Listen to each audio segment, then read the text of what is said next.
Guess not all of Vesemir's teachings have receded into oblivion. A witcher can forget to eat, to drink, to breathe even. But a witcher never ever forgets to care for his blade. Yeah, I used to repeat that incessantly. Never tired of doing it either. What creature was it? Huh? Creature? One that gave you the scar over your left eye. It's new. I don't remember it. Souvenir from the cockatrice of Spala. Another addition to the collection. Nothing special. Yours has healed beautifully, though. Avallac'h. He prepared some special ointments for me. But that was before the curse gripped him. Wonder where he is now. We lifted the curse. He's at Kaer Morhen, waiting for you. Are you serious? You must be. You'd not jest about something like that. A nice thing to wake up to. You trust him? Avallac'h? He's not let me down to date. Not once. Why exactly is Avallac'h helping you? Sages have never been fond of humans. He doesn't do it for me. It's about my power. As if it could ever be about anything else. Avallac'h tried to teach me how to control my ability. He was also making sure I didn't fall into Eredin's hands. What's Eredin after? What's he want from you? What everyone wants. Control of my powers. His homeworld faces annihilation. Eredin's decided to invade ours. Brilliant, wouldn't you say?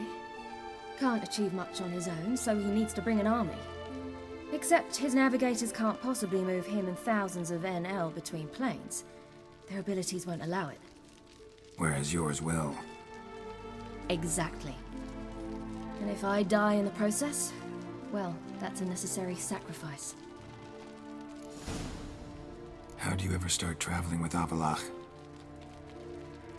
As soon as I'd left you and Yen on the Isle of Avalon, I found myself pursued. Eredin and his Red Riders were on my heels. I fled through many worlds, many times. They came very close to catching me once. It was then that Avallac'h appeared, out of nowhere. He found a portal, and took us to a world where Eredin couldn't find us for, oh, perhaps half a year. The world where Eredin couldn't find you, what was it like? You wouldn't believe me if I told you. Try me. People there had metal in their heads. Waged war from a distance, using things similar to megascopes. And there were no horses. Everyone had their own flying ship instead. Ciri, stop fooling around. Told you you wouldn't believe me. We should have stayed there. So why'd you return? I thought the hunt had lost my scent for good. I thought I was safe.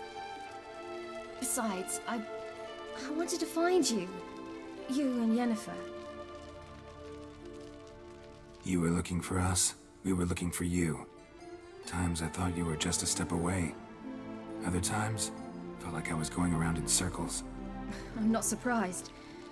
There were times I fled pell-mell headfirst and forward. So tell me how it happened, step by step. Eredin located us mere moments after we landed on Ard Skellig. Soon after, he and his riders surrounded us. I thought it was over, the end. Turned out Eredin had other plans. He produced the phylactery, uncorked it. A fog enveloped us, and Avallac'h began gasping for air. That's how Eredin cursed Avallac'h, triggered his transformation into Uma? Yes. He didn't wish to kill him. Humiliation, that's what he was after. But Avallac'h refused to succumb without a fight. He cast a spell that wrought havoc in the hunt's ranks. And in a full half of a forest on Ard Skellig. Yet it also gave us time to flee. Avallac'h opened a portal. I leapt in. He was supposed to follow right behind me, but something went awry. Impaired by the curse, he failed to reach the portal in time. We had agreed that if anything went wrong and we were separated, we would meet at his hideout in Velen. But you failed to meet there. Yes, we failed to. once through the portal, instead of at Avalok's hideout, I landed right in the middle of Crookback Bog. I barely escaped the crones. And then there was the Baron. You know, he took me hunting. I killed a wild boar with my sword. I heard. A coincidence, really. I had no desire to hunt that day, but it felt wrong to refuse. I'd taken nothing remotely resembling a hunting weapon. I simply hadn't intended to hunt. I was wandering through the forest, breathing deep the air. And then I heard a strange sound. Unsettling. Boar attacked you? Mm-hmm. Big as a bison, and lumbering straight at me. And all I had was my sword. Had to manage. Did just fine, judging by how the Baron's men remember it. Simple soldiers, the whole lot. But we got along splendidly. A shame I had to leave. Flee. But I didn't want to bring the wild hunt down on them. Apart from which, I knew by then the curse was progressing. So instead of looking for Avalok, I decided to find you and Yen. So how'd you even meet a man like Whoreson Jr.? You and Yennefer were nowhere to be found, and I needed someone who could fix the phylactery. No ordinary craftsman would do. I needed a mage, one with extraordinary powers. Dandelion took it upon himself to help me. It was as if his honor depended on it. He arranged a meeting with a mage, but it proved a trap set by the temple guard. Failed to mention that. Probably didn't want to worry you. Later, we learned the guard did that sort of thing regularly, in the hope of nabbing anyone who collaborated with mages. We needed to find another way. That was clear. Then Dandelion said he knew a man who owned a piece of Novigrad, as he put it, could do more than others. He was certain to know someone who could fix the phylactery. Whoreson Jr. Mm-hmm. I suspected it might not be the best idea, but I was desperate. I had no choice. You suspected right. Whoreson was not the ideal partner in crime.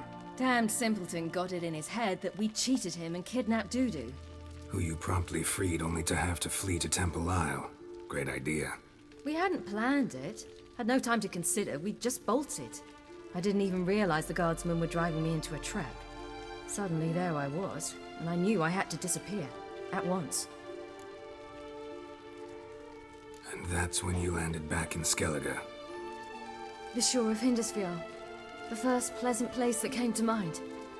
Hjalmar and I used to swim there. Wait, so you actually wound up there by accident? I thought you and Avalok had arranged something. No, he simply sensed me use my power. Just as Eredin can sense where I am, where I travel. In fact, Eredin arrived soon after I did. His riders in tow. Once again, things happened quickly. Lofoten, the hunt's attack, my flight.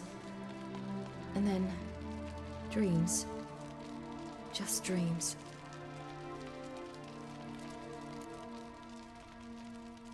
What did you dream? I've had nothing but nightmares lately. Pretty horrible. Likewise, for the most part. In one, a monster grown from a stillborn child chased you. Ugh, that was horrible.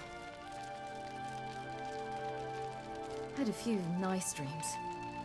For example, in one we sat around a fire, drinking good wine, and all around people danced and laughed. I like that one a lot better. Me too. But these dreams, and the others, ended in some tower. No matter what I dreamed, in the end, I would enter a tower. Recognize it? Know where it might be? Not sure.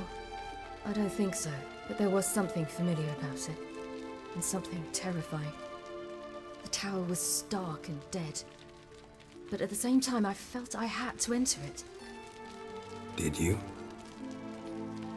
No. Dreams all ended with me searching for the entrance. And the last time, instead of the tower, I saw your grizzled face. If not for the scar over your eye, I'd have thought I was still dreaming.